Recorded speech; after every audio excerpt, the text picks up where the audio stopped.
කතාවට කියමනක් තියෙනවා ලංකාව කියන්නේ නිදානයක් උඩ ඉඳගෙන සිඟමන් යදින ජාතියක් කියලා. ඒකට හේතුව තමයි ස්වභාව ධර්මයා විසින් අපේ රටට සම්පත් රාශියක් දායාද කරලා තිබුණත් ඒ නිසි ප්‍රයෝජනයක් තවමත් අපට ලබා ගැනීමට හැකියාවක් නැතිවීම. අනාගත ලෝකයේ මිල අධිකම ග්‍රැෆීන් නිෂ්පාදනයට අවශ්‍ය වන ලෝකයේ හොඳම පිරිසිදු මිනිරන් තියෙන්නේ අපේ රටේ. ඒ වගේම khනිජ වැලි මැණික් යකඩ නිස්සාරණයට අවශ්‍ය යපස් වගේම මේ ළඟකදී කොබෝල්ට් නිදියකුත් අපේ සාගර කලාපයෙන් හොයාගත්තා. මේ කොබෝල්ට් කියන්නේ ඉලෙක්ට්‍රික් වාහනවල බැටරි නිෂ්පාදනයට වගේම තවත් තාක්ෂණික මෙවලන් රාශියක් නිෂ්පාදනයට අත්‍යවශ්‍ය වන මූලද්‍රව්‍යයක්. ඉතින් මෙවැනි සම්පත් නිසා අනාගත ලෝකයේදී ශ්‍රී ලංකාව අද තියෙන තත්ත්වයට වඩා බොහෝ දෙනෙක් කතා බහට ලක් කරන රටක් වෙයි කියලා අපි විශ්වාස කරනවා. ඒ වගේම මේ දිනවල වාර්තා වන අලුත්ම පුවත තමයි අපේ මන්නාරම් තෙල් ද්‍රෝණියේ ඇති තෙල් සහ ගෑස් පිළිබඳ වාර්තා වෙන පුවත. ඉතින් ඒ ගැන අද අපි මේ වීඩියෝ එකෙන් විශේෂයෙන්ම කතා කරන්නට බලාපොරොත්තු වෙනවා. ඉතින් වීඩියෝ එකට යාමට මත්තෙන් ඔයගොල්ලෝ තවමත් අපිව සබ්ස්ක්‍රයිබ් කරලා නැත්නම් අපිව සබ්ස්ක්‍රයිබ් කරලා දිගින් දිගටම අපිත් එක්ක රැඳී ඉන්න කියලා ඕගොල්ලොන්ට ආරාධනා කරනවා. ඉතින් තවත් අපි ප්‍රමාද නොකර මේ ගැන වීඩියෝ එකට ගිහින් කතා කරමු. ශ්‍රී ලංකාවේ khනිජ තෙල් සහ ස්වභාවික වායුන් සොයා පරීක්ෂණ ආරම්භෙන්නේ 1970 දශකයේ සිට. 1970 දශකයේදී රුසියානු විද්‍යාඥයින් පිරිසක් සිදු කළ පරීක්ෂණවලදී බොර තෙල් සහ ස්වභාවික වායුන් ඇති බවට සාක්ෂි කිහිපයක් සොයා ගන්නවා. වසර ගණනාවක පරීක්ෂණ වලින් අනතුරුව 2011 වර්ෂයේදී නැවත පරීක්ෂණ කටයුතු නව මානයකින් සිදු කිරීමට බලධාරීන් කටයුතු කරන්නේ මෙන්න මේ අතරතුරේදී. ඒ අනුව 2011 වර්ෂයේදී කැනේඩියානු සමාගමක් විසින් මුහුද අභ්‍යන්තරයේ කළ භූගර්භ පරීක්ෂණ වලින් khනිජ තෙල් සහ ස්වභාවික වායුන් ඇති බවට ස්ථිර වශයෙන්ම සොයා ගන්නවා. ඒ අනුව මෙහිදී සිදු කළ පරීක්ෂණ වලින් සනාථ වුණේ බොර තෙල් බැරල් බිලියන 2කට වැඩියෙන් මේ ප්‍රදේශයේ තියෙනවා කියලා. මීට අමතරව ගෑස් ඝන අඩි ට්‍රිලියන 2කට ආසන්න ප්‍රමාණයක් පවතින බවටද පරීක්ෂණ වලින් සොයා ගන්නවා.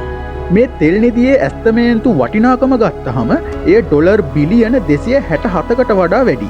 අපේ රට ණය වෙලා තියෙන මුළු ණයබර ගත්තහමත් එය ඩොලර් බිලියන 47ක් පමණ වෙනවා. ඉතින් අපිට ඉතා කෙටි කාලයකින් මේ තෙල් නිදිය ගොඩ ගන්න පුළුවන් වුණොත් මේ මහා ණයබරින් අපිට ඉක්මනටම නිදහස් වෙන්න පුළුවන්. මේ අපි කිව්වේ දැනට ගවේෂණය කරලා තියෙන M2 කියන කලාපයේ තෙල් නිදියේ වටිනාකම විතරයි. මීට අමතරව ගවේෂණය නොකළ තෙල් නිදි කිහිපයකුත් පවතින බවට සැක පළ කරනවා. ඒ වගේම මෙහි ස්වභාවික ගෑස් නිදියේ ඝන අඩි ට්‍රිලියන 2කටත් වඩා ගෑස් තියෙනවා කියලත් අමතක කරන්න එපා. මේ තෙල් නිදි සම්බන්ධයෙන් 2026 වර්ෂය වන විට සියලු පරීක්ෂණ කටයුතු අවසන් කරලා දැන් මේ තෙල් සම්පත ගොඩ ගන්න එක තමයි අවසන් වශයෙන් කරන්න ඉතුරු වෙලා තියෙන්නේ. පසුගිය දිනක මේ ගෑස් සහ තෙල් නිදි කැණීමට ඉන්දියානු සහ කටාර් සමාගම් දෙකක් ආයෝජනයට ඉදිරිපත් වෙලා තියෙනවා. ඒ වගේම තවත් නොබෝ දිනකින් මේ තෙල් සහ ගෑස් පවතින කලාප ටෙන්ඩර් කරලා වෙන්දේසි කරන්නට යන බව තමයි වාර්තා වෙන්නේ.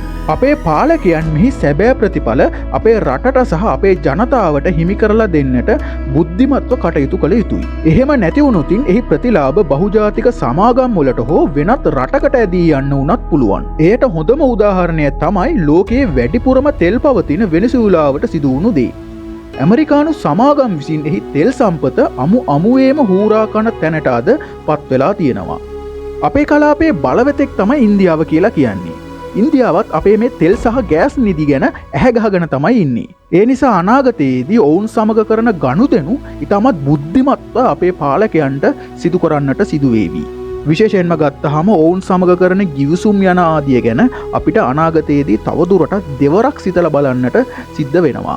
මේ තෙල් සම්පත අපි නිසියාකාරයෙන් කළමනාකරණය කරගත්තොත් අපේ ආර්ථිකය ශීඝ්‍රයෙන් වර්ධනය වෙන එක කාටවත් නවත්තන්න බෑ. ඒ වගේම හිතවතුනි අපි අපේ වාර්ෂික ආදායමෙන් වැඩි හරියක් වියදම් කරන්නේ පිටරටින් තෙල් ගෙන්වන්න.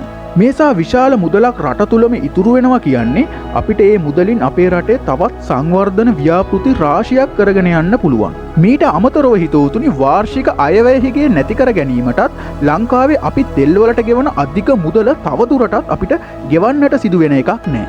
හැබැයි අපි මොනවා කිව්වත් මේ තෙල් සම්පත ලේසියෙන් ගොඩ දානවා කියන්නේ නම් එච්චර ලේසි වැඩක් නෙමෙයි. මොකද මේ සාගර කලාපය විටින් විට රළු ස්වභාවයක් ගන්න නිසා කැණීම් කටයුතු වලට බාධා ඇති කරන්න හැකියාවක් තියෙනවා. මතුපිට සාගරයේ ඉඳලා කිලෝමීටර් 3000ක් පමණ කැණීම් කරාම තමයි අපිට මේ තෙල් නිදිය ආසන්නයට යන්න පුළුවන් වෙන්නේ. ඉතින් ඒක අපි හිතන තරම් ලේසි වෙන වැඩක් නම් නෙමෙයි. නමුත් හිතවතුනි මේ සියලු අභියෝග ජයගෙන ලෝකයේ තෙල් කැණීම් කළ බොහෝ රටවල් පවතිනවා. ඒ නිසා ඔවුන්ගේ අධි තාක්ෂණික මෙවලම් සහ ඔවුන්ගේ අත්දැකීම් වලට පුළුවන් මේ අභියෝගයත් ජයගන්න. මේ මහා පරිමාණ ව්‍යාපෘතිය සම්පූර්ණයෙන්ම නිම කිරීමට වසර 3ක පමණ කාලයක් ගත වෙන්න පුළුවන්. ඊට පස්සෙත් හිතවතුනි මේ වැඩේ ඉවරයක් වෙන්නේ නැහැ. මොකද අපි ගන්න බොර තෙල් අපිට පිරිපහදු කරලා තමයි භාවිතා කරන්න වෙන්නේ. ඒ නිසා අති විශාල පිරිපහදු ඒකක අපිට නිර්මාණය කරන්න වෙනවා. මොකද දැන් තියෙන අපිට පිරිපහදු ඒකක භාවිතා කරන්න බෑ. සපුගස්කන්ධ වගේ පිරිපහදු ඒකක ඊටමත් පැරණි තාක්ෂණයෙන් අඩු කාර්යක්ෂමතාවයකින් තමයි තෙල් මේ වෙනකොට පිරිපහදු කරන්නේ. ඉතින් රටක් වශයෙන් අපි සියලු දෙනාම ප්‍රාර්ථනා කරමු මේ ව්‍යාපෘතිය ඉක්මනටම සාර්ථක වෙලා අපේ රටේ ජනතාවට මෙහි ප්‍රතිලාභ හැකි ඉක්මනින්ම ලැබෙන්නට කියලා. ඉතින් ඒ ප්‍රාර්ථනාව සමගම අදට අපි මේ වීඩියෝ එකෙන් සමුගන්නටයි මේ සැරසෙන්නේ. සියලු දෙනාටම සුබ දවසක්.